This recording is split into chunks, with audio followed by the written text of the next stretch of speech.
ആരാണ് ശിവൻ? ഹൈന്ദവ വിശ്വാസമനുസരിച്ച് ത്രിമൂർത്തികളിൽ ഒരാളായ ശിവൻ സംഹാരത്തിന്റെ ദേവനാണ്.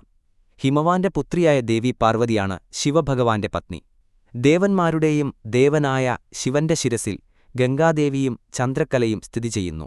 ശിവന് കബർദമെന്നു പേരുള്ള ഒരു ചുവന്ന ജടയുണ്ട്. ശിവന് 3 കണ്ണുകളാണുള്ളത്. നെറ്റിയിലുള്ള 3ാം കണ്ണ് അഥവാ തൃക്കണ്ണ് അഗ്നിമയമാണ്. ആ കണ്ണുകൾക്ക് സംഹാരശക്തിയുണ്ട്.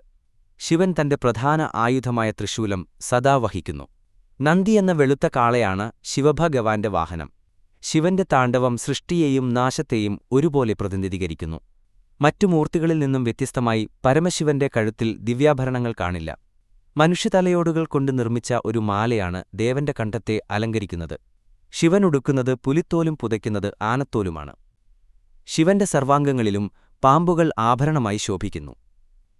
ഭൈരവൻ, ഭദ്രകാളി, വീരഭദ്രൻ എന്നിവരാണ് ഭൂതഗണങ്ങൾ. ഗണപതി, സുബ്രഹ്മണ്യൻ, അയ്യപ്പൻ എന്നിവർ പുത്രന്മാർ. കടുംനീല നിറത്തിലെ കഴുത്തുമൂലം നീലലോഹിതൻ എന്നും അറിയപ്പെടാറുണ്ട്.